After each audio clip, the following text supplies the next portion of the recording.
What's up, everybody? Welcome to We're Offended, You're Offended. I'm Kim. This is Tyler. And it is Monday. So hope everybody had a fantastic weekend so far. And hope you all have a great week. So what's on the docket for us today? Dr. Peter Hinshaw from Alberta. It's Deanna. Deanna. I don't know. Fucking shit. I already swore. God damn it. It looks like Soup Gina. Bowl lady. Soup Bowl Hinshaw. The old, I call her back in high school. We called her Soup Bowl Hinshaw. Called her old straight cut Hinshaw. Called her Hinshaw. Okay. Anyways, so she during the peak of the lockdowns, she was totally cool with violating people's rights, and she full on knew she was, because it was for the greater good. Is that Also, surprising to anybody? Like, did you actually think that the government, when they're infringing on our rights and freedoms and stuff like that, they had no idea what they were doing? oh no, they're fully aware of it, but they just said like, "Oh, we didn't know that. We didn't know that that we did." Like, I don't if the courts say it's right, like it must be right, right? Like the courts wouldn't say. Right. So there's that. Food supplies are going to be getting worse, so that's a positive, a great thing in this world. We're going to look at some of the things that have been rising, and what the government's saying. Oh no, things are going to be bad, but don't worry. Even though everywhere in the world where our food comes from is saying, yeah, things do be bad though. Well, and I guess Canada, in its ability to tell its citizens to go fly a kite, to go, bend over and love it. Oh well, we're giving another $1 billion to Ukraine. Billion? So, yeah, billion with a B.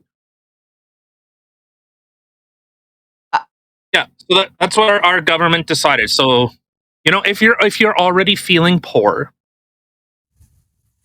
you're going to be a little bit poorer. So it's going to help the Ukrainian government, which I've said I couldn't care less personally about the Ukrainian government. The citizens, absolutely. Yeah, so it's like $500 million in military support, plus another $1 billion in humanitarian aid. Which, again, that I'm okay with that. I'm more okay with that than I am giving them military equipment, to which we've given them. I'm going to bury the lead a little bit. $2.6 billion already. I'm sorry. I think I just hallucinated. Did you say 2.6 billion? Yeah, to fight off Russia. And to be fair, Russia's fighting an uphill battle here. And for some reason, I don't know, whatever. We'll get into that and a lot more. And if we have time, it's kind of a funny little haha that journalism is retard and attacks journalism that wasn't journalism, because haha, retard. So we can touch on that, and I don't know, and however else this conversation takes us. But of course, we are on YouTube. I don't want to be on YouTube, but we're on Rumble. We're on Spotify. If you're on YouTube, hit the subscribe button. I know it's hard. I know it's tough. It's tough times. Tough times, especially on Rumble. Yeah, I know hitting that green fister on Rumble. I know it's hard. Actually, I'd say the hardest is actually probably Spotify, because I don't know where the review button is on Spotify, and I use it. So, but if you figure it out, leave us a review. Share this with your friends. If you put it on your Twitter, your Facebook, say, hey, this is my douchebag people come check out these douchebag people. But And even if you don't like it, because, somebody else's trash is somebody else's treasure, right? and You I'm know? pretty trash. So you don't like us. There could be other people out there that do. So just share us anyway. We like being There shared. could be people that don't, which would be even better. Question of the day. I have a bit of a question on the day for yous. What are you gonna do with your $500? Are you actually gonna put it towards buying a house, or is it kind of What $500? oh, if on Friday's episode, when the budget was released, that's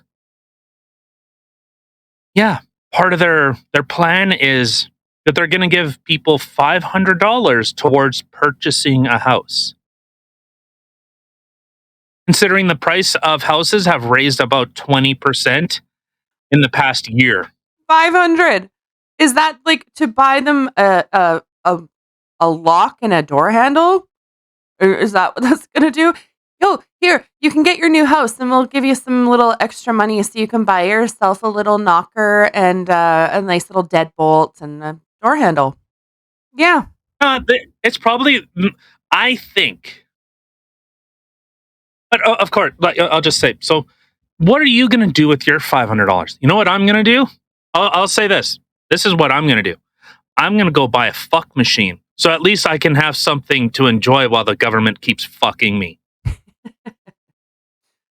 Sounds like a good idea. I'll send you some websites. But it's such a joke. Like the government is taking more and more. And the main thing, like my thing has always been, I'm okay opting out. I'm okay opting out of programs. I'm okay, giving some money if that money actually goes to where it's supposed to go. But you're seeing more and more.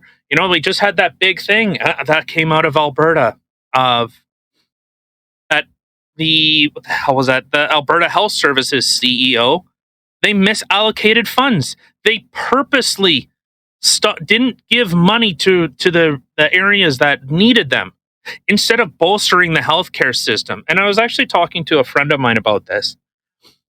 I said, I get Jason Kenney. He's a bit of out of touch. Like when you see the guy trying to fuel up a truck and he doesn't know how the hose works, okay, whatever. But when the person at the top, and when they're saying, hey, this money, these resources need to go to this sector and need to be managed, and this is it's supposed to be spent. And someone goes, oh yeah, absolutely. Yeah, we've spent all the money and look at our numbers. Oh, we're super screwed. And then you find out, oh, like $16 million wasn't used. Like, I don't know. It just that you're seeing it more and more. Like the mismanagement of funds. You see the mismanagement of resources in general. Ontario, are you opposed to putting any money towards your roads? Like, do you hate? I just came through Ontario from Toronto. Actually, I came from Windsor, Toronto, and then like that over Super Duper Lake. And it was just, that's why I call it Lake Superior, like Super Duper. All right. Oh, but you just see more and more mismanaging, and then the government says, "Oh yeah, we screwed up so bad. We're so incompetent, so incapable of what we said that we were going to do. Well, we need more money to do what we said we were going to do, but we didn't do it with that. So give us more, and we'll just throw another Band-Aid on it. We'll take more of your money and then say, hey, we'll only give you your money back if you buy the government-approved item." Like what? I can't buy Victory gasoline? What, I have to buy Victory EVs? I have to buy Victory branded, food rations? Can't buy Victory branded meat? I can't buy Victory branded potatoes? I can't buy Victory. So the government says, hey, you know what? Do this. We'll give you a bunch of coupons and credits so that you can. Coupons. Oh, it's like they're speaking to my soul here. Well, did you see about that stuff? Well, I guess we brought up on how Quebec, how they mismanaged their COVID response disastrously. And if you think like the reports that are coming out of Quebec, Toronto Ontario did the same thing. Manitoba, I don't know if Saskatchewan did, if they did a similar thing, but one in three seniors in an old age care home didn't die from COVID; they died from neglect. Yeah, that's right. And Yeah. and government's going, oh, well, give us more money, give us more. They gave themselves 3 raises while people were shut in their homes, while people lost their homes, lost their businesses. Oh, I didn't realize they needed more money to keep everybody locked up. I guess it's really hard work for them just to be like, access denied, and lock everything up, and then, go back to their lives. They definitely needed the raise. It was really hard work. I mean, don't give the nurses and doctors, all the people who are literally on frontline, don't give them the raises. Nay, nay. Government, 100%. They deserve it. Oh, well, and that's what I even found funny too, like, because I'm considered an essential service. If you can see behind me, this is a semi. What? And I got like it was like how was it? Like $900 or something? No, I think it Or was was like it 1300? 12 or 1300 that just Yeah. ended up going to taxes that you got fucked over at the end of the year. So, Yeah, right. yay. It's like, oh, here's 1300. I'm just joking. Hey, you want 13? Nah, I'm just okay. Here, help. All right, we really appreciate. No, I'm just fucking with you. Pretty much. You feel all special for a few months, and then, income tax season comes around, and then you're like, well, shit. Here's your money Yeah. back. Thank you for loaning it to me. Make me feel a little special for a minute. Son of a bitch. What? I have a zit. Oh, well, the way that the camera is, I couldn't notice it, but now that's all I can stare at. So good job. I know, right? All right, so let's get into this. So again, before we get started, share it with your friends. If you're new here, welcome. If you're a returning patron of Stupid, welcome. Welcome back. But all right, so let's just kind of get into this one. So this one from the Calgary Herald, and I just have some stuff highlighted here. Sorry, I bit my tongue; it got in the way again. I know you're getting very cannibalistic on yourself these past few days. It's a little awkward. Impending food crisis. You better enjoy eating human flesh. Gross. Oh my god. What? Oh. Tastes like pork. Oh, that just reminded me of something. What? Oh my god. Were we talking about it in our last podcast? That oh my god, that message that ended up getting, it was like a bunch of Asians or something like that. And it ended up getting to the black guy because they were saying, let's eat our black neighbor or something like that. And he ended up seeing that message. Yeah. He ended up seeing that message and was like, don't eat me. Like, what the fuck? Wait, from where? What? Okay, you got to give the backstory. I don't. What? Oh my god, I'm gonna try and find it. I don't know if I thought you and I were talking about it. Maybe I seen it on like Crowder, Louder with Crowder or something like that, his newest episode. I don't know. It was messed up. I'll try to find it. And if I do find it, I'll leave it in the description box below. But it was like messed up. Like they had this apartment block or whatever had their own like messaging thing. And one of their neighbors was black and they were talking about like food shortages and stuff like that and about, well, eating their neighbors. And they were going to eat him. What? Why not eat? Why not? Well, I guess Asian people are weak and it's not like they have, they're not big. Like they don't have, they're starving anyways. So dark meat is the best. I prefer dark meat. That is pretty cool. Like everyone that's saying, oh, well, China, like look at what they're doing. Like there are people that are literally, oh, surprise, surprise, dying in their homes because they can't go anywhere. The government has locked them in. People have no access to food. And it's just calling. And people are just, Oh well, that's how China does things. Well, at least we're not China. You don't want to be like, oh, don't want to be like, Oh my god. right? I do it every time I laugh. I mean, it's all in my name. I was already born with a name, so I just kind of kept going with it. Probably one of the Ding most dong, ding dong. popular names in China, Kim. What? Kim. Oh, I'm sure this was from Canada Post. Apparently, they attempted to deliver something. Oh, I'm on to you, Bangladesh. I know what you're on about. You want to have another discussion? We'll talk. yeah. All right. Call So, me. all right. Okay. So, I'll be waiting. all right. So let's get into this. Okay. So yeah, Dr. Dina Henshaw testifies some personal freedoms had to be limited to protect all Albertans from COVID-19 threat. We have here Alberta's Chief Medical Officer of Health acknowledged Tuesday that the measures taken to combat the COVID-19 pandemic affected individual rights. Okay, let's scroll down a little bit here. The the last resort was to restrict those freedoms when the ability to mitigate the risk that COVID posed to the population was not possible with the voluntary means that had been previously employed. Let me put that another way for you. We didn't like what we seen people doing. Therefore, we forced them to do it. We violated their human rights in order for them to comply. That was their last resort. Your last resort was your first implementation.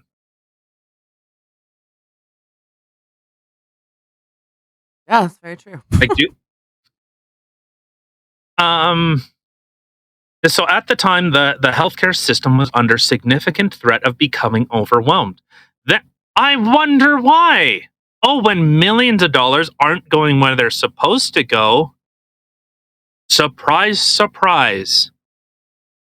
Then clearly the decisions were made were to limit some personal freedoms in order to both protect the healthcare system, which is already a failing, crumbling piece of shit, and minimize the severe outcomes for the good of the whole population. I like how they So, say that they were trying to protect the healthcare system when yet they literally fired, I guess, or made like thousands of doctors and nurses lose their job. But they were trying to protect the healthcare system. Right. Good job. yeah, instead, and you know what? The same thing that Brian Pallister. Don't bolster the system. Don't put the money there where it's needed. No, we're just not going to spend the money, or we're going to put it somewhere, where it benefits, the union, not the people dealing with it. And she even says, so in those specific moments of time where the threat was significant and rising, then again, very specific freedoms were limited for that purpose of protecting the population as a whole. That should be terrifying because that is no longer freedom. That is no longer your rights. Like when a government just comes in and goes, "Oh, well, yeah, you can do that." No, you can't do that. That's no longer a right. That is a privilege. They're literally saying that. Like, isn't that insane, Yeah. Kim? Yeah. It's beyond insane, actually. Like it just Oh yeah. I don't know. I don't know how there's not more people going, what the cuss? Like how is this okay? I don't know. I I think I find myself more and more surprised with the fact of how many people just look for somebody else to tell them what to think. Yeah, and that's really. I don't know if I'm so conflicted because typically it's I see a lot of like strong kind of conservative, which they would deem right wing, but a lot of them are very skeptical. And it's weird because you would assume that would be the left side The left is always, anti-government, live and let live, leave us alone. I don't want to be part of your system, man. As No, more but they're the just right side. sorry. I was just Sorry, going to what? say no. The left is just creating their own fucked up system. I mean, forked up system. Yeah, so it's just, you would assume people that inherently listen to an ideology that isn't founded in reason and logic. Ooh, I went there. Oh, come at me, Christians. I don't care. Well, but it's so crazy to see how fast people are just, oh yeah, take X, Y, and Z away from me. Well, I don't care. Like, just lockstep and follow. And it really, to me, it really showed how willing, how soft we have gotten, how complacent we have gotten. We won't even fight for our own rights. No, but yet everybody will fight against one another about these things that people are telling us to do. Do you know what I mean? Like, okay, you're not going to stand up to the government and be like, hey, what's going on here isn't okay. And this seems a little suspicious. But yet they'll fight with family members, friends, their neighbors, co-workers, stuff like that. And like literally chastise them. And that's okay. Like What was that word? brutally. I don't want to say it again. Like, clearly I said it wrong or something if you're asking me to repeat it, so I'm not saying it again. I don't know what castricize means. Chastise. Okay, say that again. Chastise. I don't know. I mean, chastise? Like, belittle, argue? So, I don't know what that chastise. Hold on. I'm going to listen to how it said. Chastise. Oh, shit. You were right. Chastise, yeah. Okay, so whatever. So I added a couple extra letters in there. Whatever. You know what I meant. Get on that chastise, Kim. Yeah. All right. I think we got to get on that, a little bit of chastising. Yeah. Listen, I'm starting my own dictionary for words of Kim. So stay tuned. Yeah, wow. It's going to be great. Chastising. Whatever. But it was the bickering. It was the division. And my whole focus, when we started this, was, hey, it's isn't it incredible? It's not, and I have to say this. I hate that I have to say this over and over again. It wasn't COVID that shut down businesses. It wasn't COVID that put people out of work, that put people out of their homes, who put people in absolute financial ruin. It wasn't COVID. And I don't care what spin you want to put on it. Well, COVID was killing people.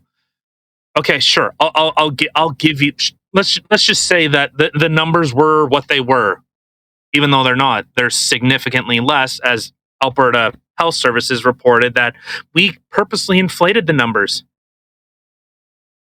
Hey, eyes up here, fucko. Shock and awe. Really, I truly shocked. But governments responded to this, and everyone just said, "Well, I get it. Yeah, sure, let's do that. Yeah, let's shut everything down." So how I ended up seeing it unfolding is people then started, because, well, what are you going to do? What are you going to complain to the government? I fucking lay into Trudeau every single chance I get. And to be fair, I go after the Conservatives too, because I say, what have you guys done? What have you done? What's happening local? And this is kind of the scarier thing is, yeah, we have provincial elections. Yeah, we do. Absolutely, we do. But it's so heavily influenced by the federal government. So heavily influenced that, no offense, but it's kind of like provincial government is kinda useless. It's, Yeah. You know what? Like look at like with Pallister, someone that's supposed to be quote unquote conservative, a traditionalist. Well, when instead of making the hard decision, you said, "Oh, lock everything down," Sure. Instead of seeing like what other places have done. But I don't want to rehash that whole thing. It's just it was government's response to it. Yeah. COVID didn't do this, and I hated seeing that over and over. So Yeah. I don't know. Well, yeah, but then It's if it wasn't COVID that they were blaming for it, it was the anti-vax people that they were blaming for it, or anybody who questioned the mandates or was trying to stand up for it because it was their fault that people couldn't get back to normal again. No, it really wasn't. Because it was literally like a nonstop, okay, well, it needs to be this number, and then the mandates will end and you can have no masks. Okay, well, then you need to just be vaccinated and then you don't have to wear a mask. Oh, no, never mind. You still do. Like everything kept changing all the time, but the only thing that didn't change, like, is the fact that the government kept calling every single thing that you said that wasn't verbatim to what they were spouting out at any given time during the pandemic. It was misinformation, even though their information constantly changed. And what they first spouted was what they would have called misinformation. They're like, oh, you know what? It is actually like this. But they never actually say that. They wouldn't be like, you know that what? was like 6 months. Sorry, but that was like 6 months later. Yeah. That's like it becomes harder and harder. And again, I be, I believe in the scientific method. I think it is ultimately good to challenge ideas. And when someone says you can't speak, the science is settled. Man, that's there's the picture that out on Facebook. We used to spray our kids with DDT until someone challenged the science. We used to think the Earth, scientists were literally killed because they challenged the system, the orthodoxy, the settled science. Scientists were killed. And then it was, oh shit, yeah, I guess he was right. Huh. Whoops, my bad. What is wrong Yeah. with people? Like literally, you don't say something that they agree with, and right away they're just going to come at you, and they don't care. Like if you lose your life in any way, whether it's physically or if it's financially, it's, well, you deserve this because you're talking shit that doesn't align with what we're talking about, and that's okay, But yet, I I don't understand people. I really don't. Well, and I kind of look at this as, the government said, hey, you know what? Just, we're experts. We know what we're doing. Yeah, no, everything's, no, we're not violating your rights, or, everything's okay. And then, but that's the thing. Like, look at that stuff from Pfizer. They wanted all those documents sealed for 75 years. All their information, side effects, testing, all this stuff, they wanted sealed away for 75 years. How is that not super sketch? That's not. No, that sounds like transparency to me. No, I don't know about you, Kim. That sounds like as transparent as like freaking tar water. I don't know. No. I don't think. I know. I was thinking tar and mud water, but and it came out tar water. So, it's the mixture of the mud, the water, and the tar. That's what it is. Like, yeah, that sounds like.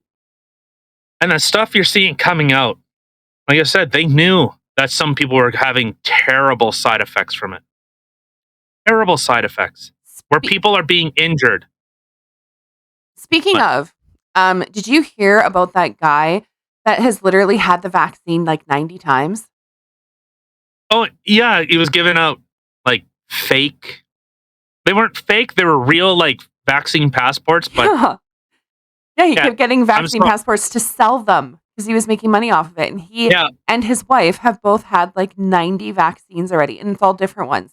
Like it wasn't all just Johnson & Johnson. It'd be the Pfizer, the AstraZeneca, the whatever. But it's just like, oh my God. if anybody's going to go zombified or have some forked up side effect, homeboy and his wife are. Like, it's amazing the Can you things people will do for their freaking money. That's and it's like even when they started these vax passports, what was the immediate thing? Oh, there's going to be a black market on it. People are going to bootleg it. People are going to try to find a way around because they just want to be left alone. Yeah. They just want to carry on, just exist. And we have a government that is saying, "Oh, well, you're now spending more." And then the idiocy. And I will say, I'm normally very particular with my words, unless I just think of the word. But the idiocy in someone saying, yeah, the government has failed time and time and time again. So I'm okay giving them more money so that they could fail time and time and time again. Or you complain that, hey, we're being taxed into poverty. Well, you can't keep up. Even if we raised our minimum wage up to $15 an hour, okay. What it's the logical, the steps that we're going down here. Yeah. Again, that's what I don't know.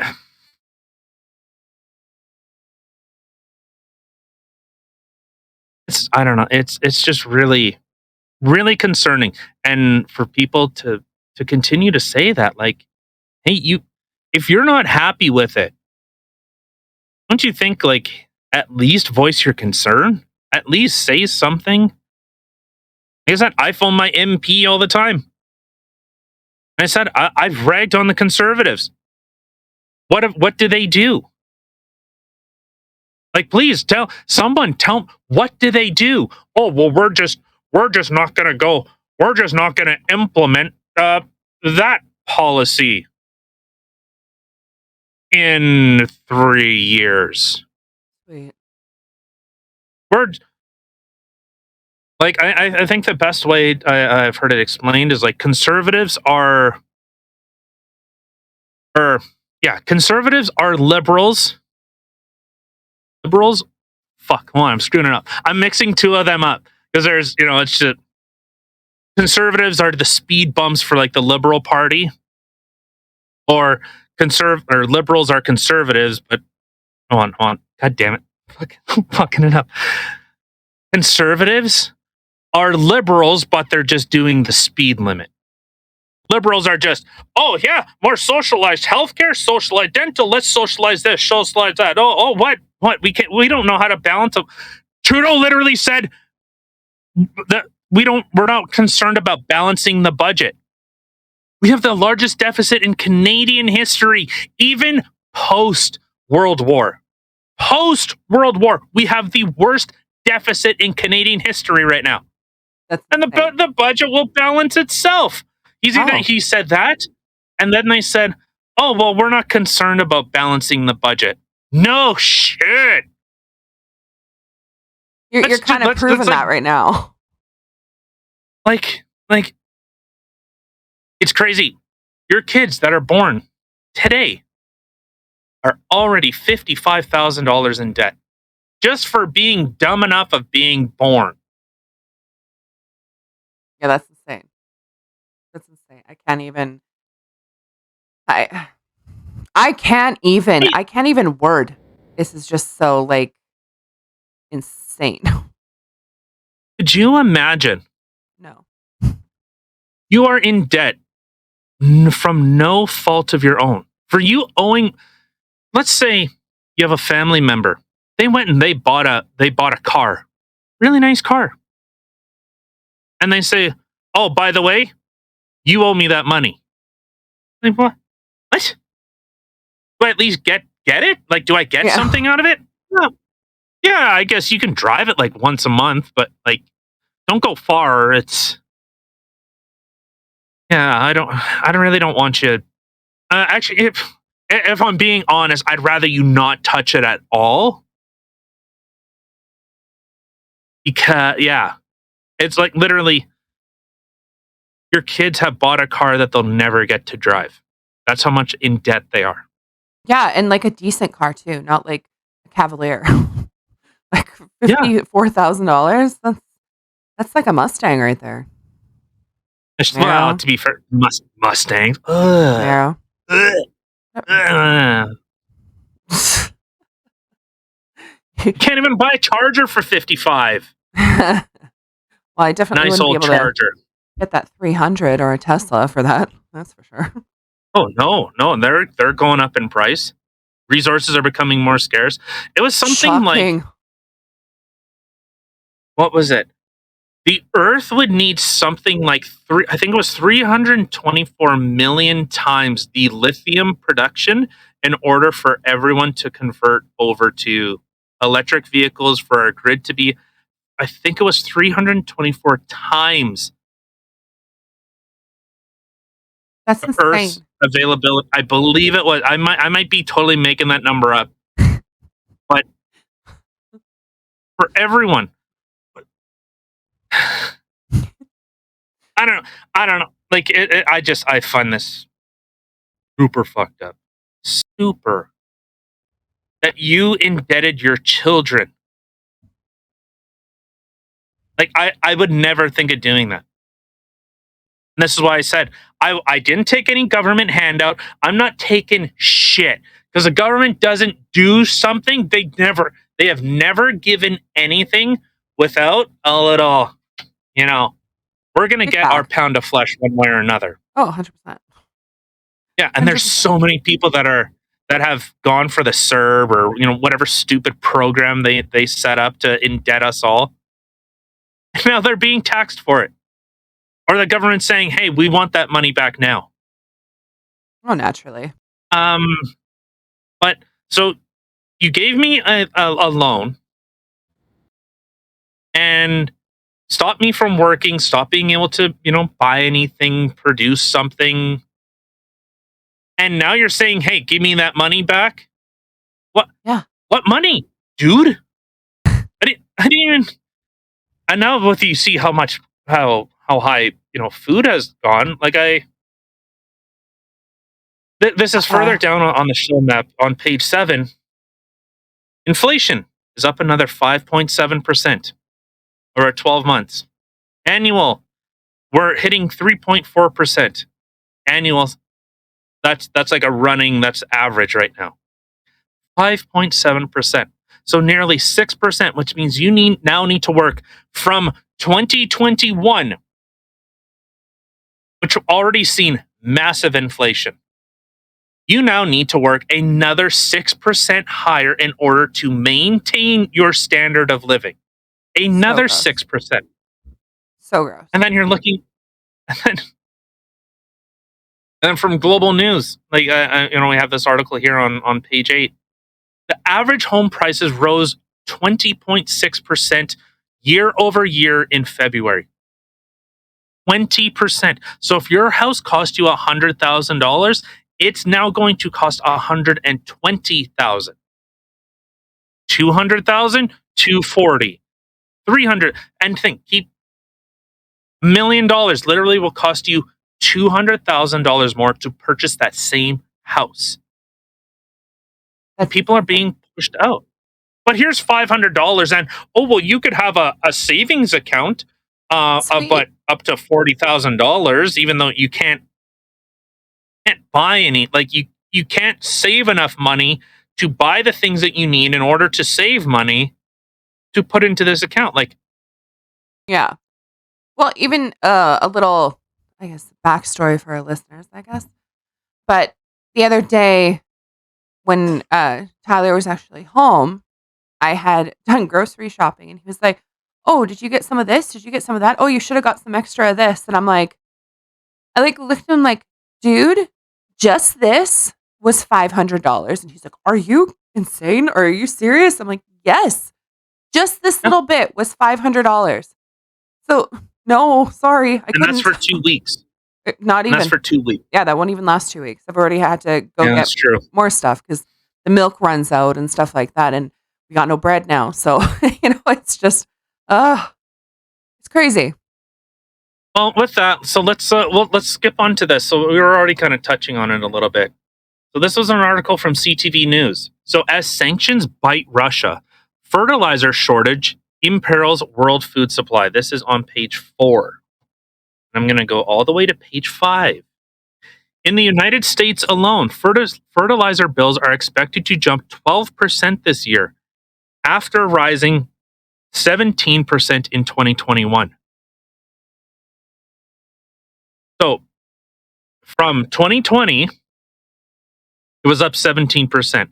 Now add another 12% on that new number.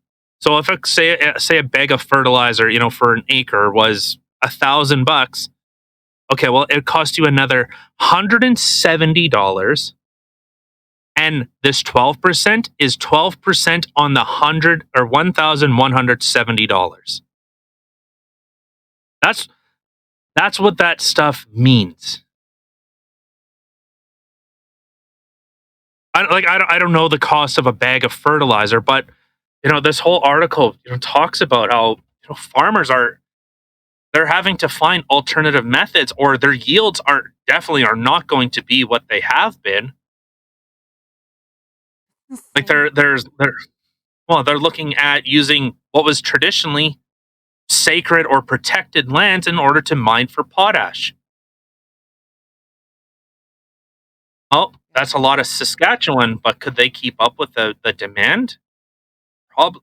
I doubt it. I don't know. I think I don't know.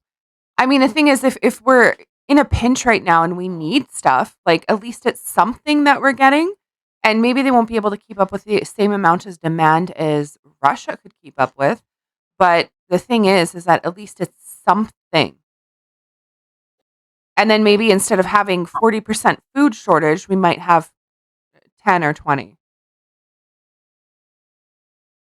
Well, and looking at this next part, combined, Russia and Belarus account for more than 40% of global exports. 40% of global exports of potash. One of 3 critical ingredients used to boost crop yields is, Russia accounts for 22% of global exports of ammonia, 14% of the world's urea exports, and 14% of monoaminophosphate. So Russia, Monoammonium phosphate. whatever. I can't read. Listen, you want to chastise me? I'm going to come at you, okay? Russia and Ukraine are major grain producers. Together, they account for about 30% of global wheat exports and 20% of corn. 30% of wheat. No, like, but you're. But why? Like, when I drive through Saskatchewan, and that nice little flatlands, unless you're in the pretty valleys, but through Manitoba and Saskatchewan, you see tons of like wheat and corn and stuff like that. So why are we not getting our own shirt? Well, let's see. Hold on. Let's see. So Canada export of wheat. We do produce a lot. So let's see. Oh, is this in tons? Wheat in Canada increased to, oh, okay, that's a dollar value. I'd like to see the world percentages, though. But I'm just saying, with this conflict continuing and these continued sanctions, well, all Russia has done is said, well, okay, if you're going to buy anything from us, if you're a friendly nation, you have to buy our goods, so oil, anything that they produce. You have to have a Russian bank account, and their currency is backed by gold. That's crazy. The backed by gold is just like mind-blowing to me. Yeah. So there is a value in having rubles now. There's a physical reason. It is backed by gold. And that is what North America has gotten off of. They got off the gold. I've heard conflicting things. Well, from what I was able to understand is like the US was basically writing checks that they couldn't cash after World War II. Because they would loan out money to people. They would say, hey, that our money's as good as gold. Here's billions and billions and billions. And they basically flooded the world with US currency. And then when people were going, or countries were saying, I don't think you have this much gold. I would like that gold, please. And the US government said, how about no? What are you going to do? We're stronger than you. I'm going to cry about it, okay? I'm going to piss and moan like an impotent jerk, bend over, and then take it up the tailpipe. Yeah.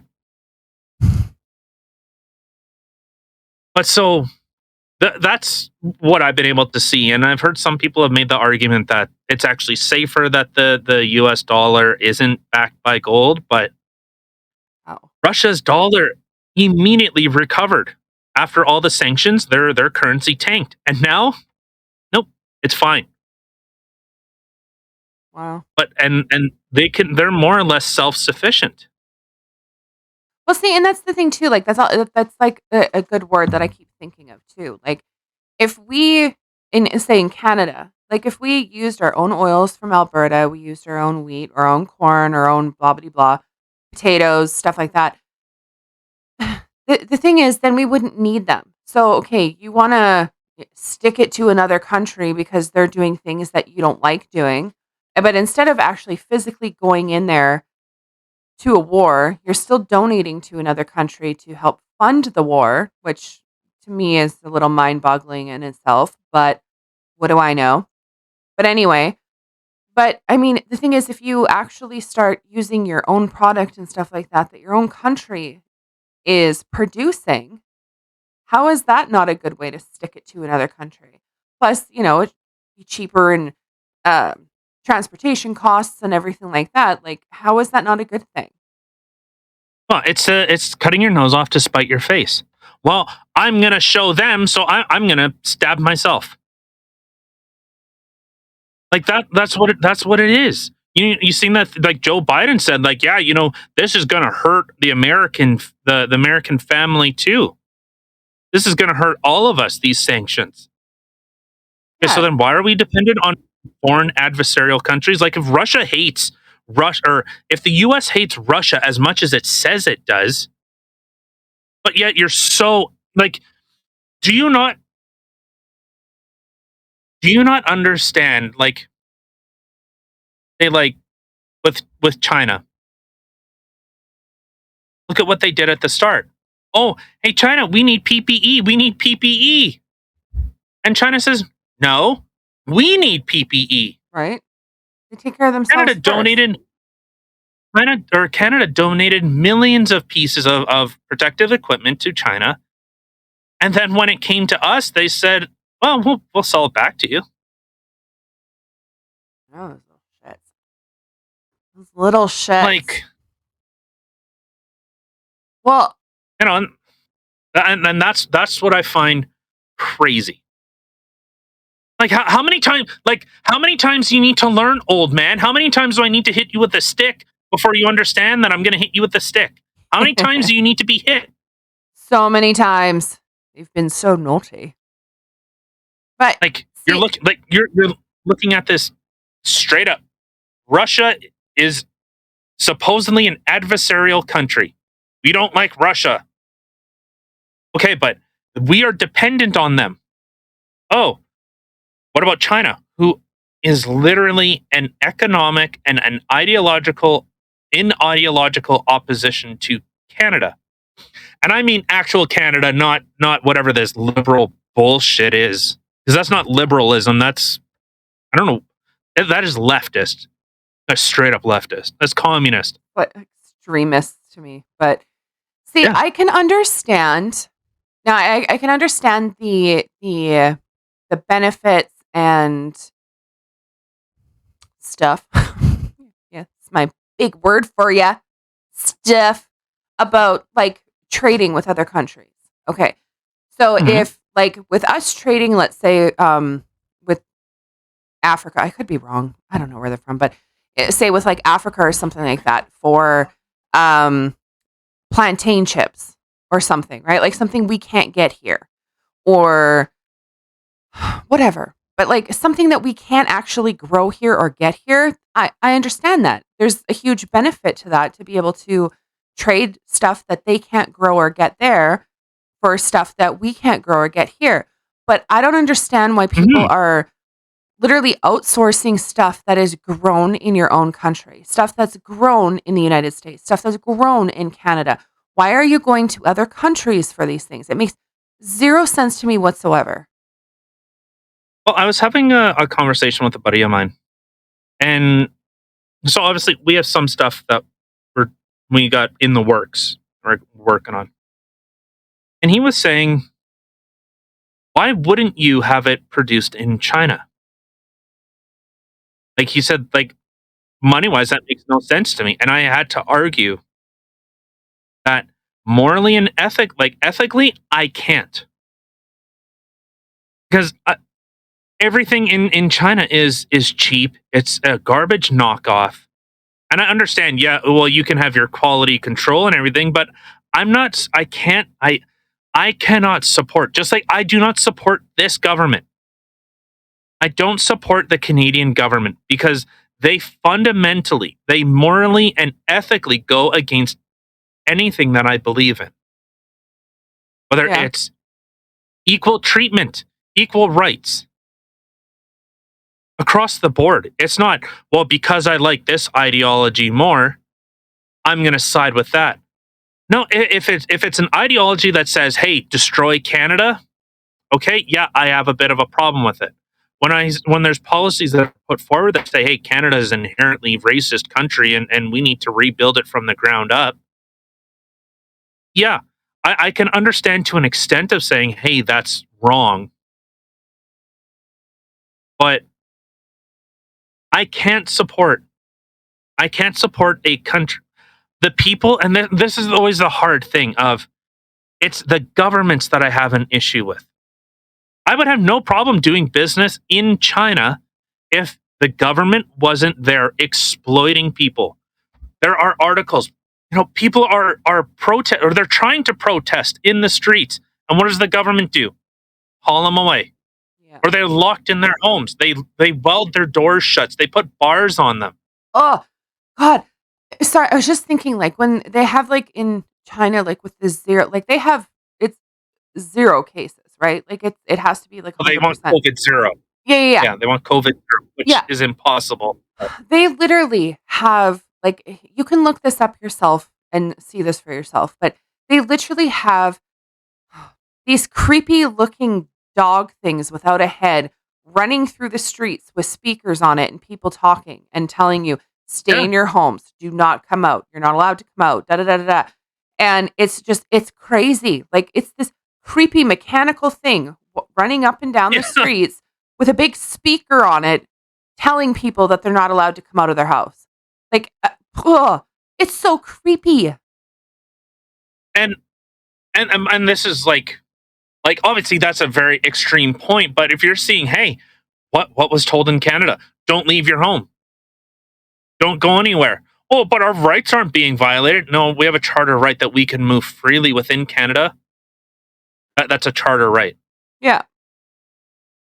But why, like and I've said this before, why is Brian Peckford, the writer of our charter, the last surviving member, having to go, hey, what you're doing here violates that, fundamentally violates it, where you are telling people they can't travel within their own country?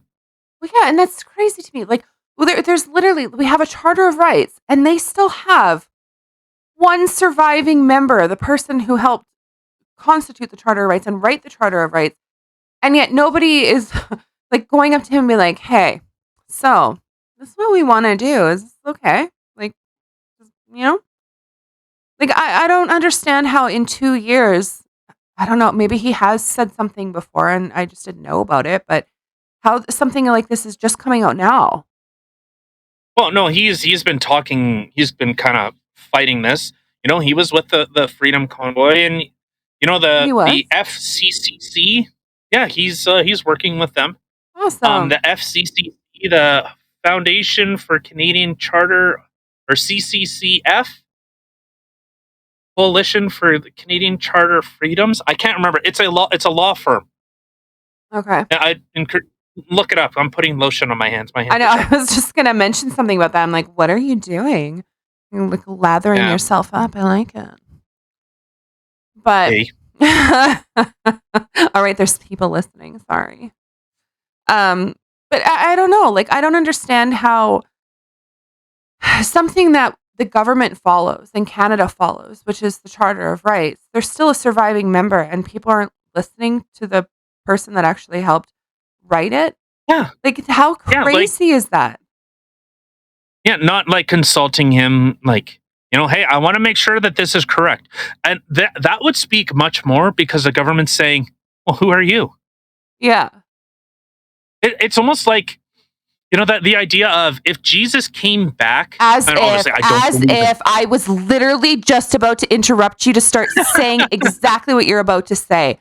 Oh my God, we are so made for each other. This is fucked up. All right, carry on. But it's like, if Jesus came back and everyone just said, "Oh no, you're crazy. What do you know, old man? Like, you're the second coming? Oh, we have a bunch of you downtown. Please come and step into this padded room. Look, shut up. We don't want to hear what you're saying." Yeah. Yeah. And like, that's the like, if you look in the States, like, there's always that big argument. Well, there's an argument now with freedom of speech or gun rights. They say, well, our founding fathers said this. Our founding fathers said that. Yeah. Well, our living member that wrote the fucking thing, and he goes, no, that's not what and Section 1 is supposed to be so stringent. It is supposed to, because there's the what do they call it? The Oakes test. There's the Oakes test, and there's a couple other things. Like, it is supposed to be, you can't do this unless you can hit these thresholds. It's supposed to, it's not like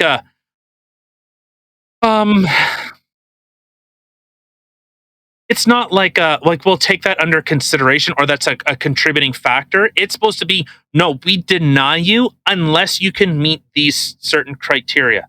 Let's see, the Oakes test. I believe it's called the Oakes test. Here we go. I still can't believe you said the exact same thing I was going to say. That's so messed up. So the Oakes test was created by the Supreme Court in Canada in 1986, case of R.V. Oakes. The test interprets Section 1 of the Canadian Rights. I'll send this to you. I send to you. I don't know how this fucking thing works.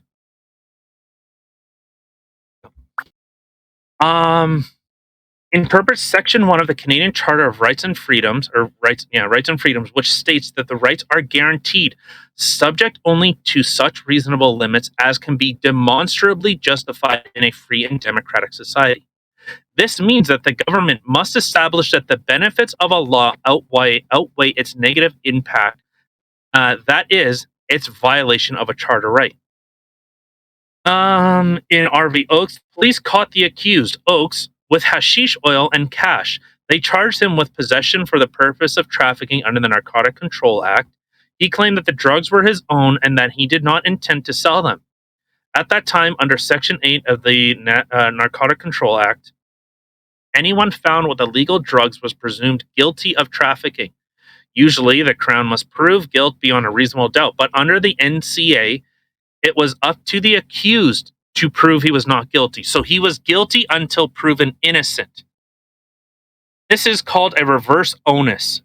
Oakes challenged the law, arguing that it violated the presumption of innocence, oh, son of a bitch, guaranteed by Section 11D under the Charter right. The Supreme Court found that this right had been violated. So the court in R.V. Oakes created a two-step balancing test to determine whether a government can justify a law which limits a charter right. The government must establish that the law under review has a goal that is both pressing and substantial. Oh, it has to be something that is immediate And if not, I'm saying this. I'm not reading it. I'm saying it. Sorry, my eyes go like.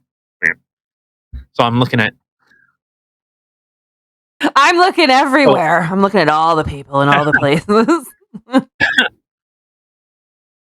So pressing is substantial. So this has to be an immediate issue that if something is not done, irreparable harm could be done to either the country or a large group of people very rapidly. So, like I said, with the initial start of COVID, okay, that made some sense, but Parliament was still functioning fine. They were able to do Zoom calls. They could even be in the chambers to do this stuff. 2 years of an emergency order. All right. So the court then concludes a proportionality analysis using 3 subtests. Government must first establish that the provision of the law which limits a charter right is rationally connected to the law's purpose. Or if it is arbitrary or serves no logical purpose, then it will not meet this standard. You hear that? If it is arbitrary or serves no logical purpose. So what did government do? They pushed hard and hard and hard and hard. That's why, see, reading this stuff, I'm not the smartest cookie in the shed. I'm quite retarded, but I can. But what did government push?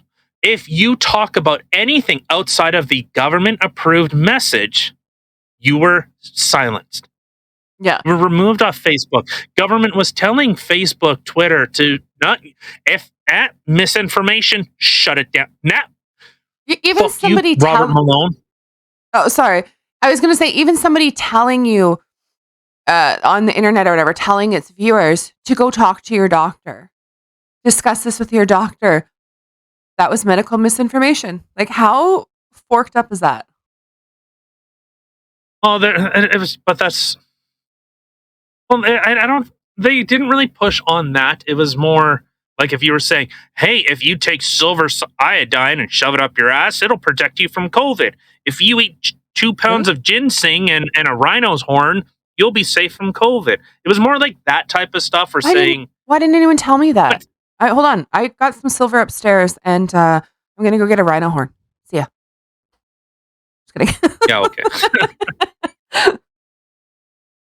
No, but it's things like that. But even still, I think there's still snake oil salesmen. Like, look at there's one of the largest snake oil salesmen right now.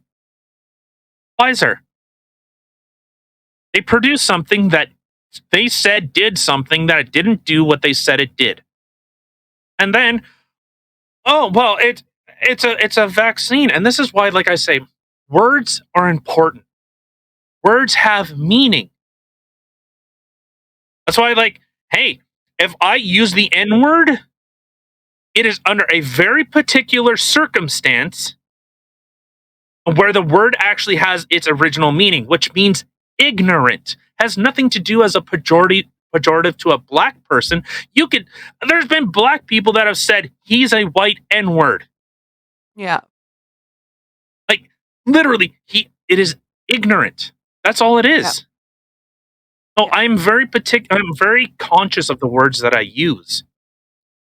So a vaccine is something that protects you from either contracting or transmitting it to someone else, like the polio vaccine.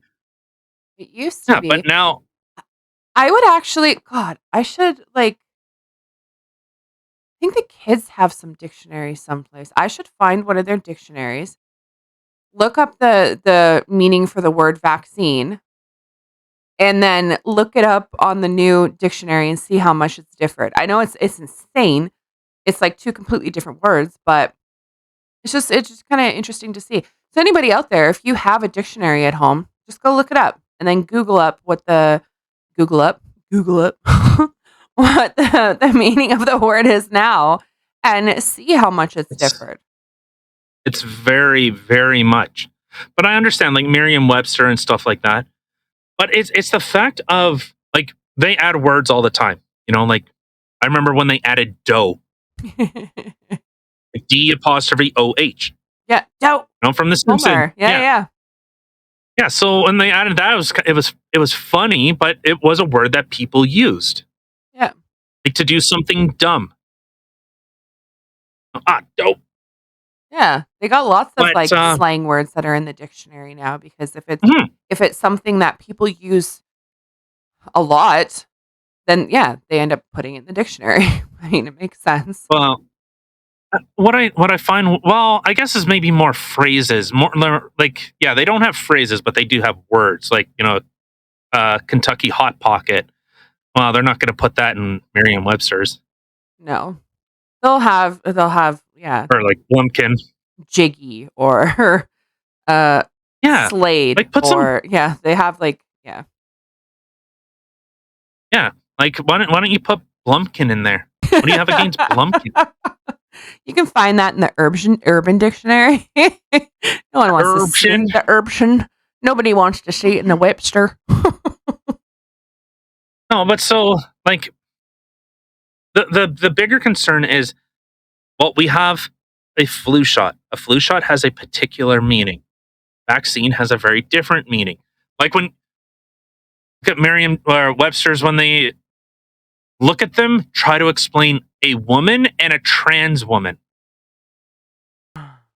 Look at the definitions. Even look up the definition of woman, like I said, and then compare to a trans woman. Okay, I'm Look going to at do those this right two now. different words. And look, and it's like the racism. It's like a feedback loop.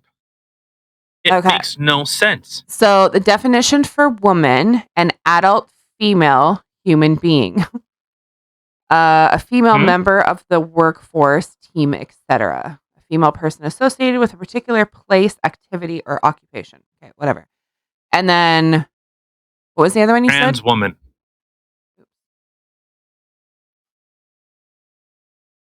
While she looks that up, of course, all references are available. All references are available in the description. Yes.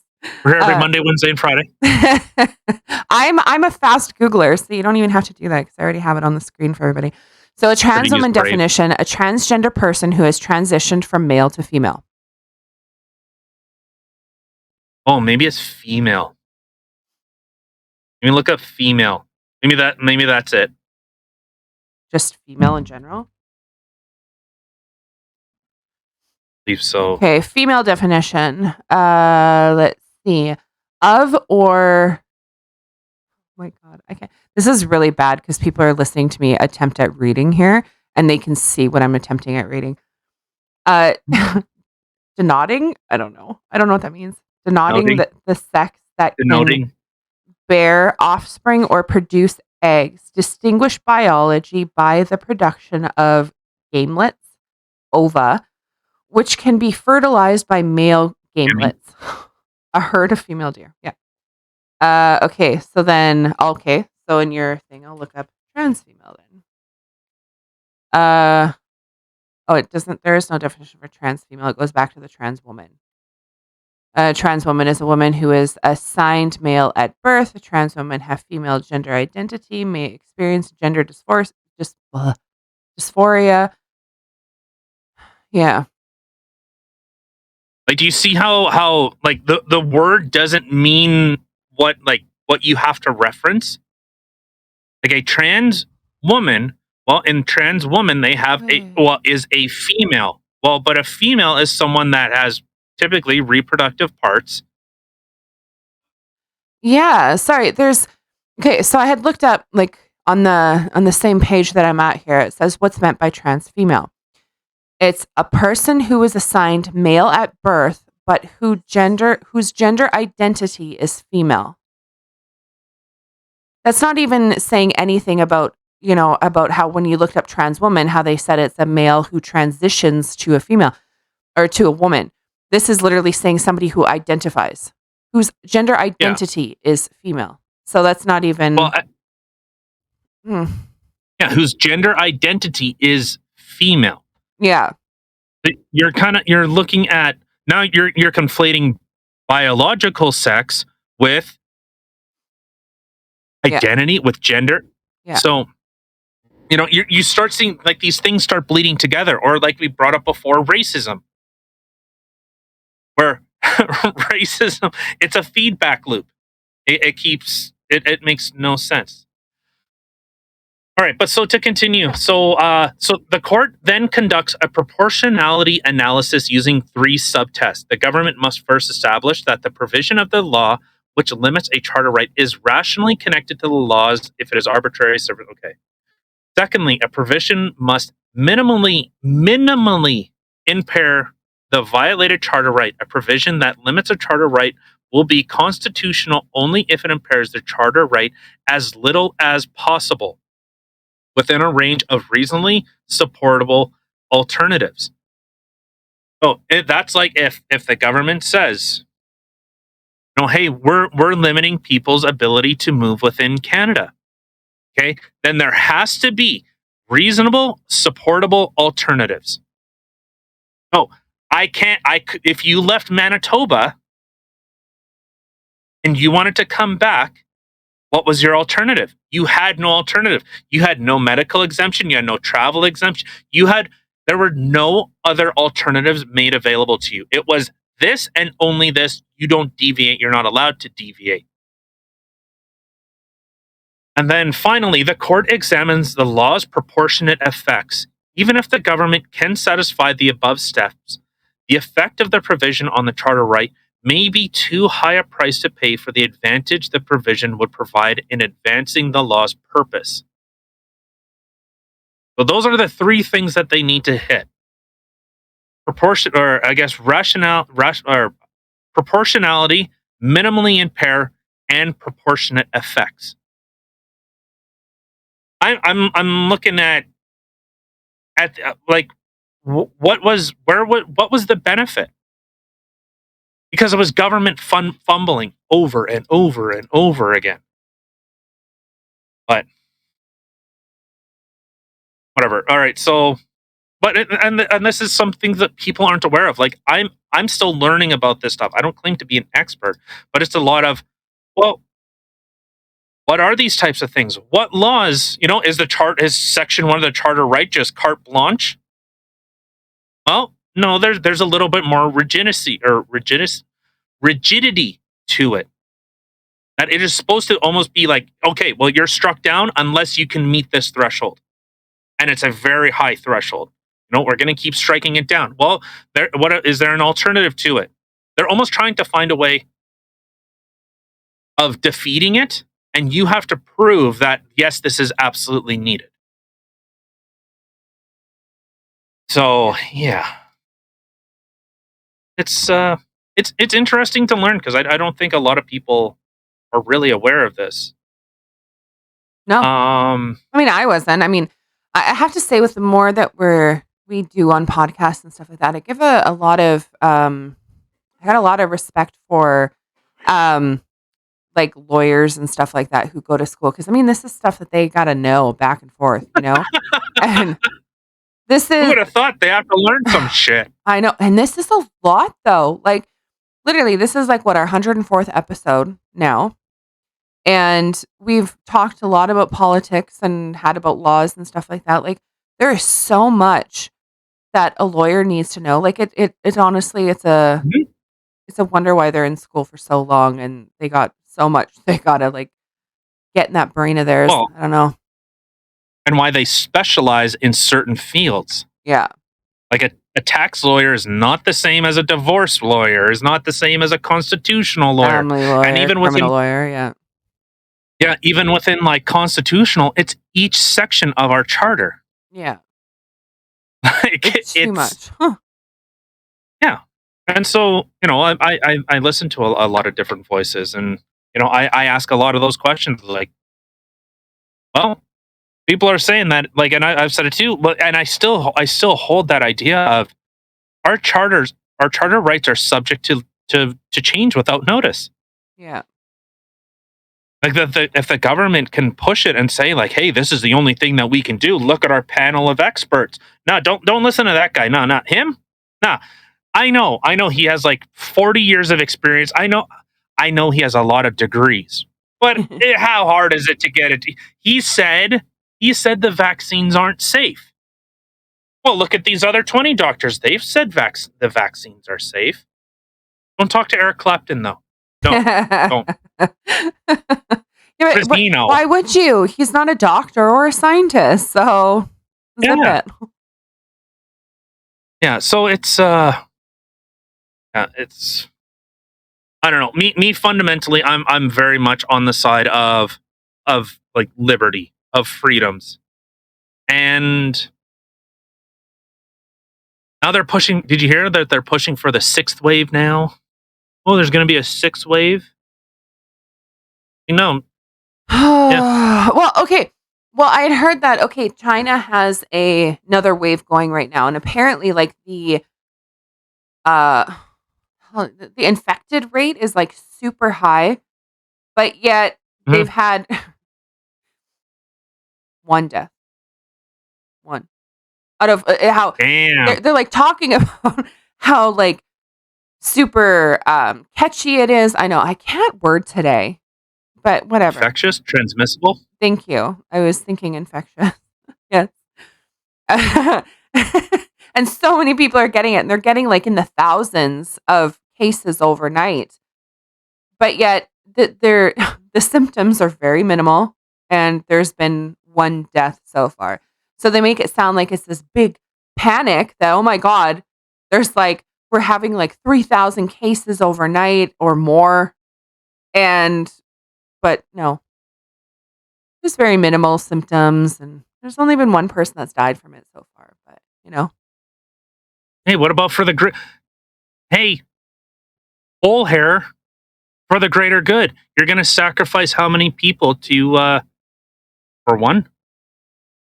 Yeah, I don't know. Like how, I don't know. I've always brought up this, I don't know, the idea of we're so backwards in our society where we sacrifice the young in order to save the old.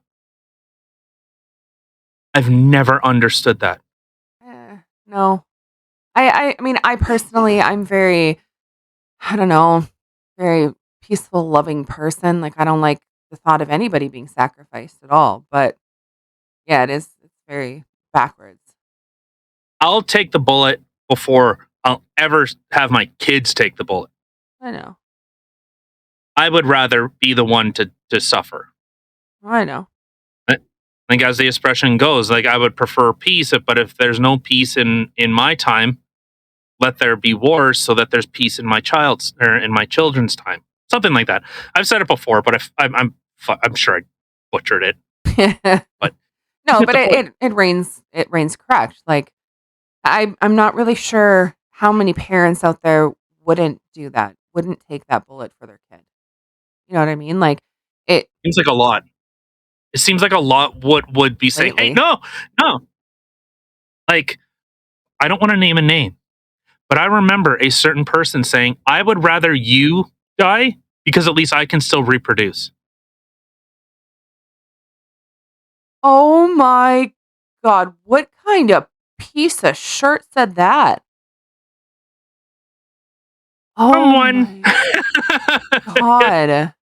That is beyond horrible. I think I'm not gonna lie. I think if say I heard you ever say that, which I know you wouldn't, but if I ever heard you say that, 100%, that is the first time you're gonna get slapped by me, right across the face. Yeah. That is horrible.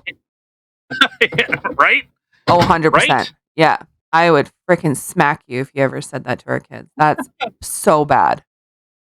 Yeah, it's you are expendable. You're useless.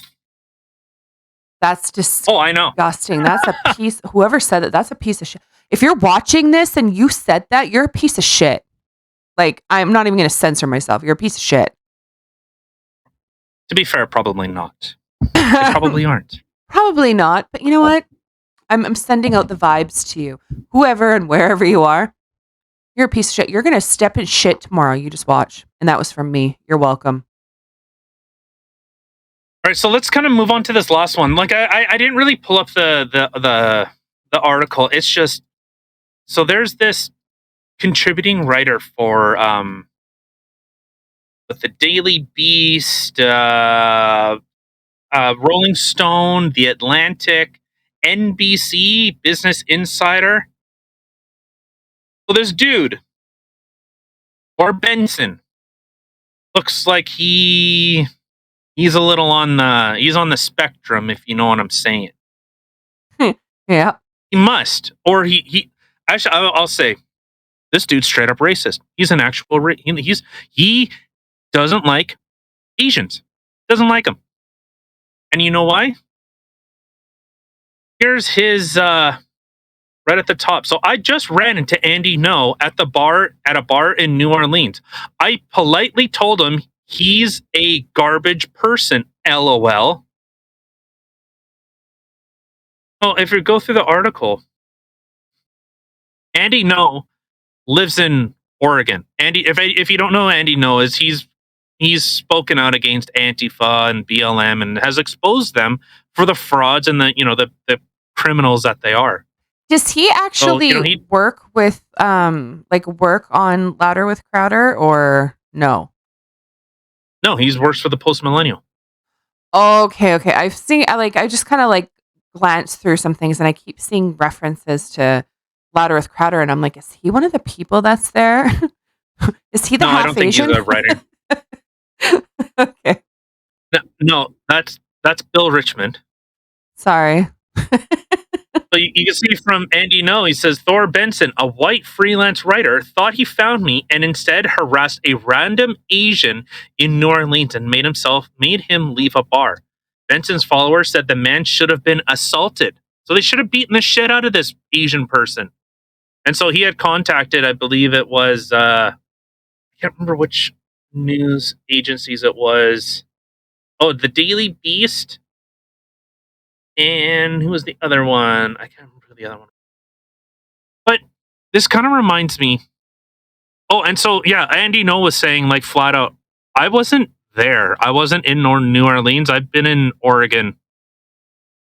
I think he actually lives in, Portland or something like that. He lives in that area. That shithole. Ugh. That's a section of the world that should be, Russia, China, do us a favor. Come on. BC's getting there. They're pretty lefty, but wasn't he the guy though that just recently got beat up? Oh, this is a couple of years ago. Yeah, where they beat the fuck out of him. So for reporting Antifa. The non-racist, the mostly peaceful, the friendly, the loving people. No, yeah, the people that love racism. If I wish I loved anything as much as Antifa loves hating anyone, any other skin color. Yeah, any other skin color but black, which is weird because most of them are white. Go figure. But I can't even. But this is like the Chris Rock thing. Will Smith went up to a guy making a joke. And to be fair, and I've said, I think it's Jada Pinkett Smith. I think she's a fucking garbage human being. I think bowling ball there, I think I would put the spotlight on her. I'm not justifying Will Smith's actions. I think he's a garbage human being for deciding to do that. But I've said, that is what happens when you see a man so emasculated. Yeah. Where, he was in Ali, the movie, he's Fresh Prince of Bel-Air and all this stuff. And then he tries to make an act no, I am still a man. No, no. To me, you're gonna go smack somebody else. That's not what a man does. That's what a little boy does. A toddler. That's not But I mean, the thing is, I love Will Smith. I really do, and I still do. I think he made a bad choice, and I don't agree with his choice that he had made. But the thing is, when you actually look at that video, when you actually watch it, Chris Rock says what he says. Will Smith was laughing. Then you see Jada, who looked right pissed, and you've seen him look at Jada. Then the next thing you know, he's going up on stage. He's probably shit. Like, I'm going to fucking get it because of what he said. No, not at all. No, I don't agree with that at all. No? No. How so? If you're a comedian making a joke, not even a bad joke, like I could have said, I would have said something much worse. Like, hey, Jada, you should have put foundation on your forehead. Your lights, you're making the lights shine in my eyes. That's something I would have said, but I'm an asshole. Yeah, you really are. I love you, but you are 100%. You get vicious, like you get like mean, and it's not even like I don't know. It's not out of I don't know. It's not like your typical comedy that you hear when someone says something and you're like, oh, But then it's like you kind of laugh about it, whatever. Like you get vicious, like you're an asshole. 100%. I can be. You definitely. I can absolutely. But like really, like I said on Friday, like they rehearse all this, and there was a video clip released. Jada was laughing after Will Smith hit him, laughing, and then when Chris Rock went, "Holy shit, Will Smith just slapped the shit out of me," she's laughing. She is not a good person. No. By any stretch. I think she's a garbage human being. And what Will Smith, sorry, man. Sorry, your shitty Bel Air remake, trying to capture your fame and fortune in your youth, which I watched like the original Fresh Prince of Bel Air. I watched what the hell was the one with Urkel? And then there was what was the other one? The All in the Family with Family Matters. Was it All in the Family Matters? Yeah. With there was the Urkel, but then there was another one. There was like three of them. There were three black. I can't remember. They were all black families. Well, there was the. Maybe, I was gonna say, well, there were the Cosbys. Yeah, there was that too. But the most popular shows were all black people. And what you talking about, Willis? I can't remember what that show was called, but yeah. You're seeing people coming out and saying what Will Smith did was because of racism, like white supremacy. Like, what? One of the most influential shows. Like, where Uncle Phil.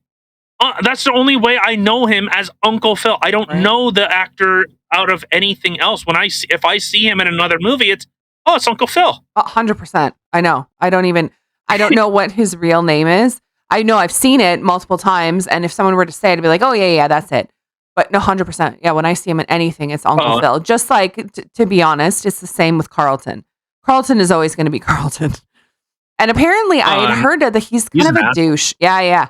Yeah, I've heard that. Yeah, James Avery. Well, and he's dead. Yeah, there you go. What? Yeah, Uncle Phil died? Oh, he's been dead for a few years. Yeah. Poor Uncle Phil. Yeah. How long did he die? Died December 31st, 2013. Oh, shit. Yeah, no. I need to... I told you, he's been dead for a hot minute. Been worm food for a bit. Maybe I knew that. I don't know. I feel like I'm like 2013. Have I been out of the loop that long? I mean, 2 years have basically gone by, and people are when does 2020 start? I don't even know. I still honestly, I'm still surprised how many people are wearing masks. Like it really does kind of surprise me. Well, but the whole thing has always been, wear it. I'm going to judge you. I think you look fucking ridiculous. But hey, if that's what you want to do, if you want to wear, a full face respirator and all this shit, by all means, please, I encourage you. You know what the funny thing is? But don't look at me. Don't look at me and go, why aren't you wearing yours? I'm not a pussy. That's why. See, for me, I'm not going to judge somebody if they're wearing a mask or not, because for me, the only thing that I've really been advocating for through this entire time is people being able to have that choice. So if I want that choice to be able to not wear a mask, then I am okay with people having the choice to wear a mask. I am just saying it because it does surprise me how many people still are wearing masks. Like, I didn't think that there were that many people who still wanted to wear them. So that's the only thing that surprises me. But I mean, if someone's I gonna wear a mask, the only time that my judginess comes out is if I see someone walking around in a fanny pack. Sorry, I'm judging. Or like when they were really, walking around, 100%. Or socks and sandals. Sorry, sweetie, I know you do it too. But yeah, socks and sandals, that's a no-go for me. But also, when people are wearing those, like I've seen before, when people were wearing those like shield masks that would like go to here, but then like part of their mouth is still out or whatever. Or when they were wearing yeah, like almost like what do you call it? Like just a bajillion masks and shields and stuff like that, like when they're like overboard, then I'm judging a little bit. I'm like, really, dude? Relax. yeah. Those, I'm looking at the new Bel Air. Apparently, that show sucks. it looks Just garbage. it looks like Fresh Prince, but dramified instead of it being a comedy. It's like the dark Yeah, like side. fun and yeah, like I don't know. I'm but like seeing that, like you're seeing people say, "Hey, attack reporters because they're reporting on the bad stuff we're doing," and stop doing the bad stuff. Yeah. Like maybe stop laundering money. You know, maybe stop. Like, is it okay? Here's a little bit of an aside. Isn't it crazy how many people are saying this? We're not grooming your children, but yet they so badly want to talk to children about sex, like little Yeah. kids. Yeah. Isn't it? Isn't it a little Honestly, contradictory? in my inebriated state last night, I was talking to one of our friends about that. And like literally like I was trying to like I was explaining to her because I'm like, "Do you know what the Don't Say Gay bill actually is?" She's like, "No." So I But did enlightened someone bring her. it up? Did Yeah. someone say, "Can you believe what they did in Florida"? No. It was just like we were talking about some other things and then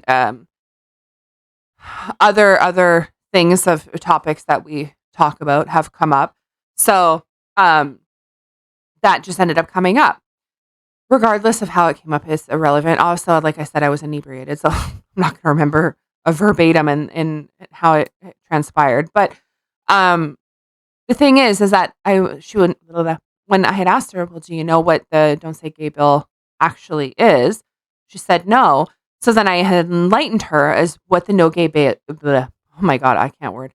No Gay Bill actually means, and what it Don't is. say gay.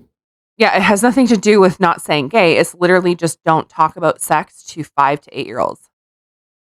That's literally it. Yeah. And this is what people are up in arms about. Like that makes absolutely no sense to me. That's just so gross. Like, why are you fighting against this? It's not just that. And I think just saying that that's what it prevents is really reductionist, almost to the point of almost misleading. Because it has to do with it's a parent's right to know what their kids are being taught. Yeah, we talked about that If- too, yes. Yeah, that even if What are you doing? I had a garbage bag kept falling. No, jeez. But so yeah, it's like it's a mental state of a child. Like it could be if a child goes into a deep depression. Yeah. Well, then that is not the teacher's place. Like basically what the law is supposed to say. I don't know. Talk to your parents. That's the extent of the bill. It's like 4 pages, and it basically boil it down to, hey, you teach them the curriculum. Anything else? I don't know. Talk to your parents. Or for the teachers to talk to the parents, to let them know kind of what's going on, to be that buffer in between. Like, hey, I'm noticing some things that are concerning about your kid, or there are things that your kid is going through that could be something that could be detrimental or concerning, or he could be struggling with, he or she, to talk to the parents about it. So then they can have those conversations with their kids. Not a teacher. Yeah. Like you teach the basics, which is the same thing that I went through in school. They talk about a women's reproductive system. Not in kindergarten. No. Kindergarten. No. 3. No, I'm talking older. But yeah. Yeah, in those ages, like, just let them be kids. Like, why are we pushing this on people so bad? And the fact of the matter is that a huge chunk of the people who are complaining about this are the teachers. And that has to be concerning in some sort of level to anybody who actually has a free thought in their brain, a thought that they think for themselves and don't actually just listen to what everybody else is telling you. Like, that's a concerning thing. If I found out that my teachers or my kids' teachers were having a fit because they couldn't talk to 5 to 8-year-olds about sex and gender and whatever else, I'd be like, what the hell? No. Yeah, I don't. Well, and even personal. Like I've said before, like I only knew one teacher's name because I happened to hear it, and it was like, oh, whoa. Yeah. Like I didn't know. I didn't give a like. If you asked a teacher, hey, what'd you do this weekend? Oh, you know what? How about you mind your own business? And that was actually from the teacher I knew. Like I said, Mark Penner. I still know him. He's a real estate agent. Nice. And so, you know, hey, Mr. Penner, what'd you do this weekend? How about you shut up and mind your own business? Like, well, see, and I don't understand. Like, it's just too many people. It's literally all that it is now is about people's feelings and people being, you know, that they have to be the most special person in the entire world. You are a teacher. You are there to teach our kids and to help them through the years and to give them knowledge and stuff like that. You're not there to talk about your personal life. And if you're literally in a job with kids and your main concern and your main qualm about it is that I can't talk to my kids about what I did on the weekend or who I did or what kind of swinger party I went to or whatever. Like, you got some narcissistic problems here. Like, it's just, to me, it just seems so narcissistic. Like, these teachers, that's all they want to do is talk about themselves. That's the perfect word. Yes. There's one expression. Liberals don't have kids; they have your kids. That's a good one. And this is what I find so concerning is like when I say like, hey, I'm like a liberal. I mean the old liberal, a classical liberal. The non-extremist? Yeah. Like, I know, it was so crazy. Like, actually in France, like they're having their elections right now. Macron is like the left wing, you know, he's like a, you know, like Trudeau kind of thing. Is he up against a guy named Cheese? Cheese Le Pen? Macaroni and cheese. Good one. No, he's against. I can't remember his name. He's Le Pen. He's like a populist kind of person. Okay. And CTV called him far right. Like, how populist? A moderate populist is considered far right? To which I responded to CTV. I think it was CTV. It was either CTV or Global. I don't know. They all just blend together because they all are just bullshit. Agreed. And so I said, so according to you guys, like far right is populist and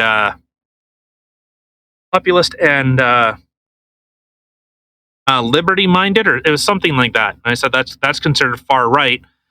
Communist and something else is considered like moderate. Like that's authoritarian and communist. That was it.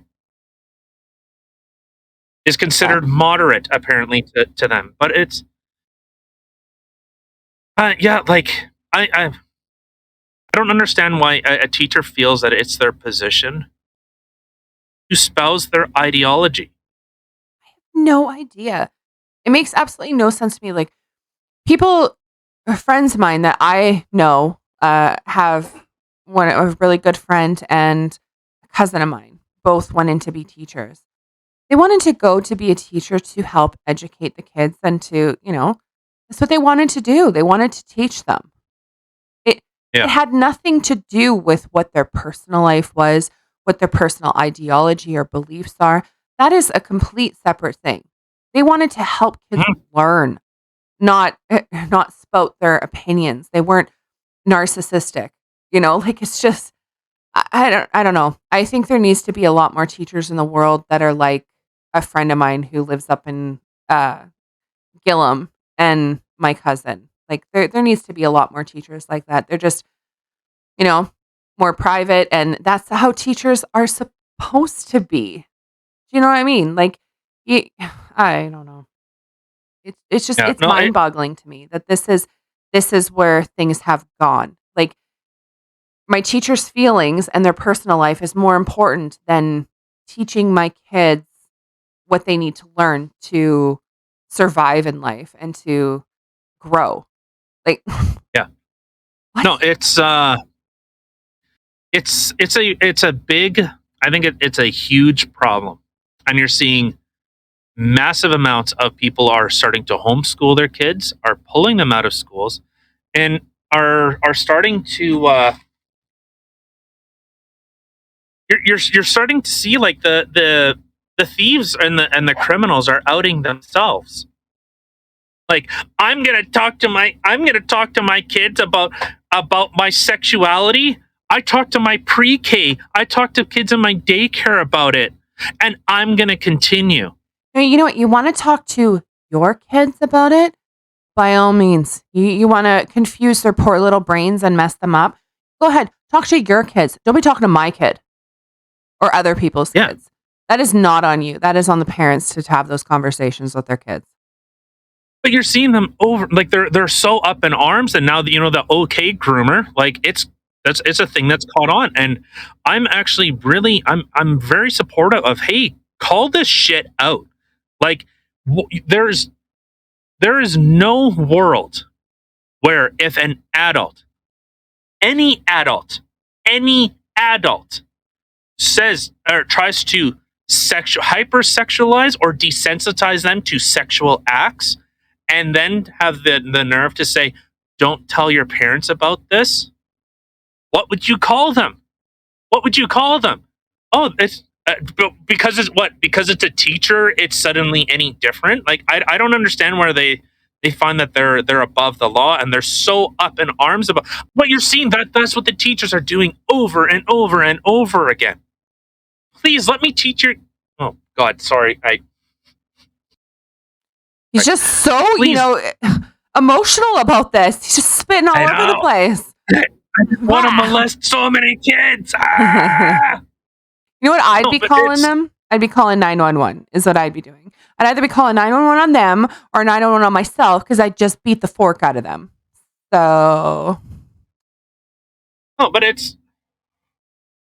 Why are you, like, there was one chick that was saying, if I can't do this, you're invalidating my existence. No. Hey creep, hey pervert, hey you fucking trans fucking creep. Stop trying to want to molest children. Not that hard. It's not that hard. I can't. I'm sure you could. You know what? Do you like what your forefathers did? Get a fucking van, get some candy, put some work in. Oh my God. Dude, come on. Quit taking the easy road here. Yeah, but like the thing is, like, I don't even, if my niece were to come up to me or ask me something, like, I wouldn't even say anything to her. I'd be like, you should talk to your mom about it. I would direct them that way. Or I would call my sister and be like, hey, so my niece is asking me this. Am I okay to tell her, or would you like to tell her? I wouldn't just be like, blah, at her. Like, that's not my position. I'm not her parent. Yeah.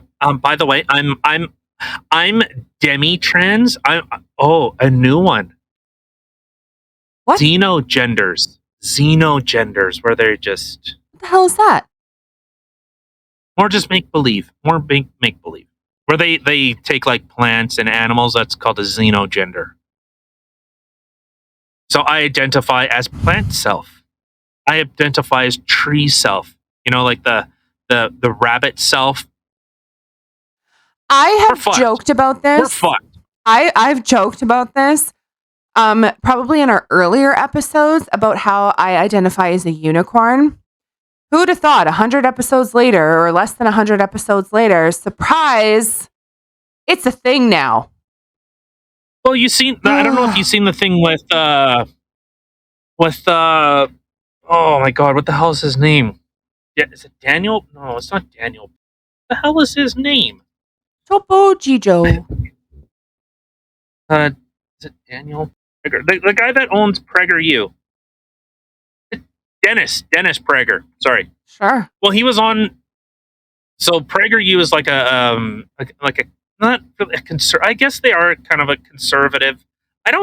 Well, I shouldn't even say conservative. They're kind of like an intellectual group, you know, and they kind of talk about this stuff. But Dennis Prager was talking with Bill Maher, and he was saying like, "Hey, this stuff is already coming. Like this stuff is already being discussed." The hell was the? I can't remember. Bill. I gotta say, they've definitely taken a whole new level to RPGs. And, it seems like our entire world has turned into a D&D game. Yeah, so it was Bill Maher, or Dennis Prager was saying that leftists are saying that men can menstruate. And everyone that was on this Bill Maher panel were making fun of Dennis Prager, saying, "Oh, that's ridiculous. Oh, that's not true," even though it was already true. And Bill Maher is kind of out of touch. Like, and a lot of these people are like, you see Stephen Colbert, like he is bought and paid for. Stephen Colbert is a fucking shill. And to be fair, if someone wants to give us lots of money, I'll shill for you. I'll suck your proverbial pee-pee. Watch, all of a sudden we're doing all this talking, and then a couple episodes later we come on, we love Biden, take the vaccine. They'll be like, they were paid. Oh, to be fair, that's what I did when I got the flu shot. I know, that was funny. I said, like, I love Biden. Biden is great. Trump is bad. Went all robot-y. Yeah. It's just crazy. Yeah, so from we have this thing from Dennis Prager. How dare Bill have Dennis on the writer's description of Dennis PragerU as complete fiction? The review is truly from Bizarro World. Like, that's what some people are saying. Daily Beast outraged Dennis on Bill Maher's show. So like, you're seeing like this stuff is being talked about, and it was mocked and ridiculed that it's a fringe minority. Well, when it's in universities, when it's in government, when there are government positions, New Brunswick looking at you. Is it New Brunswick? No, I'm forgetting if it's New Brunswick or Newfoundland. Doesn't matter. Both of them suck. Maritimes. Both of them are shitty those fucking shithole places. I'm sure some of the people there are fantastic. Apparently, your government. Oh, I can't remember in which one it is. In one of them, the people are really nice, and in the other one, the people are not so nice. They're kind of assholes, according to a cousin of mine who traveled to both places. But well, to be fair, both of them are on the eastern side of the country. That everyone, like, you have to pay to leave there. You have to pay to Please leave. Let me leave. Is it PEI? Maybe it's PEI. You literally have to pay to leave that province. Oh my god! It's like it's Hotel California. I think it was PEI, because I remember her saying that because she wanted to go stay. Like, she stayed in like lighthouses and stuff, so that would be right on the water. And yeah, I think it was PEI. She said like it was a beautiful place, but the people were assholes. Like, she hated it. She had such a bad experience there, which was so disappointing because she had wanted to go there for so long. But yeah, no, and it like you're seeing this stuff, and people like, and well, why do you focus on this stuff? Because these are people this is the next generation, you know. Like, those are our future leaders. Those are policy makers. Those are our future lawyers and astronauts and all this stuff. Well, look at what they're being pushed. Yeah. Where men make better women now. I'm sorry, women, you just suck. Men are better. Well, I gotta Two say, times. Women of the year were men. that's so Sorry. forked up, which makes I don't know, that doesn't make a lot of sense to me. But I mean, I'm not gonna lie, there are a lot of trans out there that I look at them. I'm not gonna deny the fact that I'm jealous that a man looks better as a woman than I do. I'm like, fuck you. It's happened so many times. But But now you're seeing they don't even call women. They call them birthing people. yeah, what is that? What is that? Like, It's like literally what? that's like literally like, okay, back in the day when like before being gay and stuff like that was like the new in thing to do. When it actually was just gay people. Gay people would call straight people breeders. It was a thing. They're like, "Oh, you're just a stupid breeder," and da da da da da. That's like inbreeder. But that's what it kind of reminds me of. Like calling them birthing person. It's like, oh, you're just a birthing person. It's like calling, oh, you're just a breeder. I don't know. Like, to me, it's just so. Everybody knows what the statistics are. Everybody knows that there are, well, maybe not everybody, but there are a certain percentage of people in the entire world who actually are transvestites or transgender, sorry. And they, people who have body dysmorphia and stuff like that, it's such a small percentage. And all of a sudden, it's literally like the entire world is identifying as something else and they're transgender and da da da da. Like, it makes no sense. Like, all of a sudden there was an epidemic in the water and everybody is. But it's not. It's just, it's the new in thing to do. It's like literally when I was in school, the way to be different was to be gothic, right? So I myself was a goth person in school because, I was different. I felt different. I didn't feel like everybody else. I wanted to be different. So that's what I was. So they don't have things like that anymore. The new goth is, well, I'm a female or a male identifying as the opposite. And I'm this gender and I'm that gender. Like, that's the new in thing to do. Yeah, no, I just added it to the show map. So this was from the Daily Beast. Yes, men can have periods, and we need to talk about them. I haven't menstruated in 3 years. I'm fortunate to be one of the trans guys whose period stopped when I started taking testosterone. That's not a man. This is by no means but it's so ridiculous. And this is an article back in 2017. Okay. So I don't really understand, like, okay, for one, no, that's not even a thing. But like, okay, if I was a male and I wanted to be a female because I'm like, I'd love to be able to have long hair and, do makeup and do my nails and get all that stuff done or whatever. Like, do that. Huh? Then do that. Well, yeah. But like, the last thing I would be thinking of is I want to have my period. You know what? Anybody out there, literally, like, do a little survey or whatever on all the women out there. I can guarantee you're not going to find one woman that's out there going, yes, I love having my period. It is such a magical time. The cramps and the bloating and the PMS and everything else that goes along with it. Yes, I love it. Now, the fact of being a woman being able to have their period due to reproduction things. So, okay, they can have children. I can understand a woman wanting to have a child. That makes sense. But there are biological men that are saying that I get my period. Biological men. Yes. What? You don't got the gear, dude. No, you don't. I don't care what kind of pills you're going to take. It's not going to magically give you ovaries.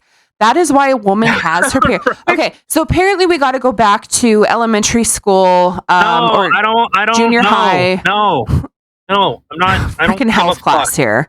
Like, I mean, these people need to go back to school. Like, you need to go back to school because this is anybody who thinks that a biological male can have their period or to get pregnant. Dude, this isn't an Arnold Schwarzenegger movie, okay? You can't have a baby. Yeah, it's I don't know. All right, we've been going long enough. Let's get out of here. All right. Well, thank you everybody for taking the time to listen to what we had to say today. And if you are returning, thank you.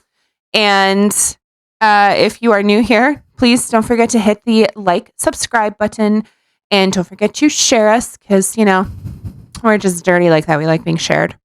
And hope everyone has a good week. Anything that we talked about will be listed in the description box below. You can catch us on YouTube, Rumble, Spotify, Anchor. We got a Twitter, an Instagram, and a Facebook group going. So definitely it'll all be in the description box. Check us out there too. Hope, again, have a great week. And we will catch you on Wednesday. Bye, guys.